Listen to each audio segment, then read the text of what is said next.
Destroying Destiny. Book 1, The Westerfish. Chapter 3, The Swordless Knights of the Clarks.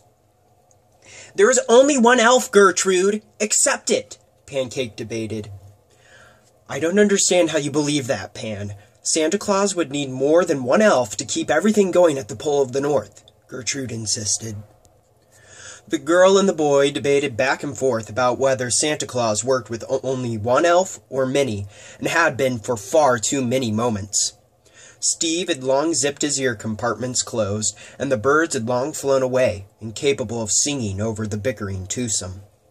A short distance behind them was the bridge at the end of the forest, and a short distance ahead of them was the last tree of the forest.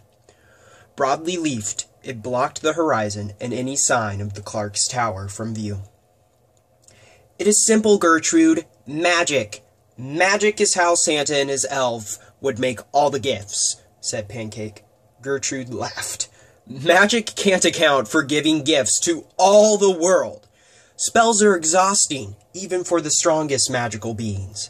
And, I suppose, there's only one reindeer pulling his sleigh, too?" Unzipping his largest zipper, Steve bellowed, "Enough! I can hear you bickering through my closed ears. Don't get me wrong, I love a pointless debate, but have you forgotten that we have a deadline to meet Emperor Dad at the Clark's tower? We have only made it half a Clark's stomach from the bridge since we awoke." Shocked, Pancake and Gertrude silenced for a moment, because the backpack was right. Gertrude whispered, "Aside from that, Emperor Dad said elves were under Santa Clark's stomach enchantment." Pancake rolled her eyes. "Elves is plural," Steve zipped. "Yeah, I got that. Thanks, Steve," the girl responded. The boy, the girl, and the backpack made their way to the last tree. Beyond the tree, a small grassland danced with the wind. Evidently, Dark Lord Jade hadn't plagued this land with drought, for this grass was green and lively. Amidst the grasses a trail winded through, the perfect width and texture for smooth Clark rolling. At one point, the trail forked, becoming two separate paths. At the end of one is what looked to be a few young Clarks standing in the sun, and at the other loomed a black licorice gate, leading to the land of candy. And sure enough, in the distance, stood the Clark's tower, brilliantly gleaming with a golden sheen. "Funny," said Gertrude. "Emperor Dad said you'd meet us at the tower in 2 days' time, but it is literally an afternoon stroll away." "Yeah. Funny," Pancake sighed. "Optimism, Pan. At least we get to see all this green grass. When was the last time we saw green grass?" "Never," laughed Steve. "Can't say I ever have." "Actually, 6 years ago. Before the drought," Pancake reminisced. "The park was green and flowery." "The trees were strong and fruit-filled," added Gertrude. "I do remember the chitter-tweets of the gopher birds," said Steve. "Those were my favorite." "Yeah, those were the days," Pancake teared up. "The days before our parents went to fight. Do you suppose that is why Destiny sent the drought? I mean, what if our parents fought hard enough, notably enough, that our home was deserving of a drought in Destiny's eyes?" "Yeah, that would be crazy," Gertrude smiled. "We will make them proud. Now we are doing what they did, fighting against Dark Lord Jane." Gertrude looked at Pancake. "You have a little gumdrop tear, Pan." Pan hid her face, quickly wiped the candied tear away, and watched as it fell to the ground, and ants immediately began hoisting it to their mound. Unfortunately, the insects didn't make it far before a field mouse thieved their treasure. Scurrying away, the mouse nibbled its stolen good, but alas, a bird swooped to the prairie floor and captured both the rodent and its gumdrop. The bird swooped over to its nest and fed mouse minstrels and teary gumdrop pieces to its squawking baby brats. Pancake winced as she saw one young bird choke on her sugary tear. She faintly smiled as she thought about how Steve would have said, "Pancake, looks like the baby bird was choked up too." "Let's go, you two," said Steve. With a deep breath and a step, they continued strolling into the lazy grassland. In no hurry, so with no worry, the boy, the girl, and the backpack relaxed, letting the wind tickle their ears as they walked. Prairie mice and grassland lice skittered and scattered, some escaping the foot of Gertrude and others searching for food.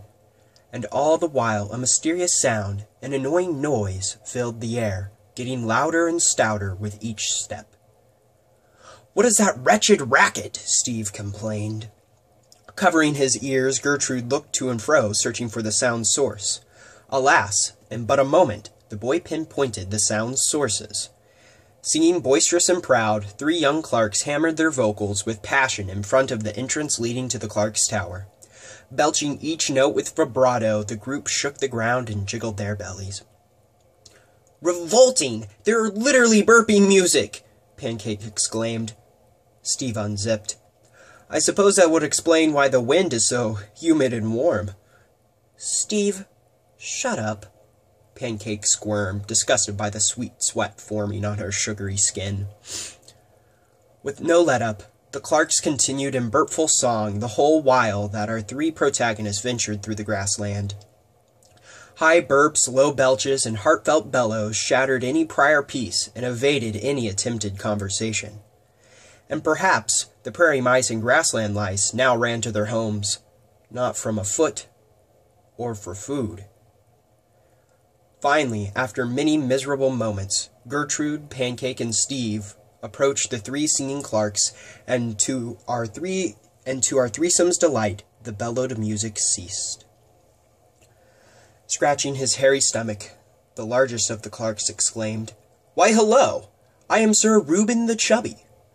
To Reuben's left, another chimed, "And I am Sir Lewert the Large." The Clark to Reuben's right burped and followed with, "And me? I am Bobbert." In unison, the 3 Clarks waved their hands in the air, singing, "And we are the burp-singing swordless knights of Clark's Tower, fully certified to arrest trespassers, burp, sing, and enslave people to our bellies by order of Emperor Dad." With a wink and a sway of his belly, Reuben took the lead again.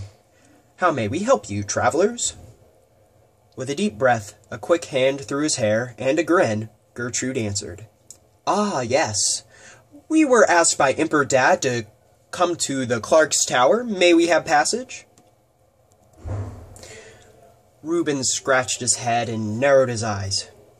"Emperor said nothing about having peasant visitors. How are we supposed to know you are telling the truth?" Pancake fumed. "Really? I've had enough of—" "Whoa, Pancake. Calm down," said Gertrude. "Let me handle this." Readdressing the bare-bellied humanoids, Gertrude continued. "Now how can we get in, then? Because, well, we need to get in. Emperor Dad sent for us to fulfill some kind of prophecy." "Oh, the prophecy peasants! Yes, yes," grinned Reuben. "Bobbert, Lewert, you remember Emperor Dad telling us about them, right?" The 2 Clarks smiled in response, and Reuben muttered, "Yes, the prophecy peasants. Emperor Dad told us to give you a message. He said to tell you, oh, yes. Quit with the filthy lies! You expect me to believe you are the ones Emperor has chosen to face Dark Lord Jane? What do you take me as, a blind backpack?"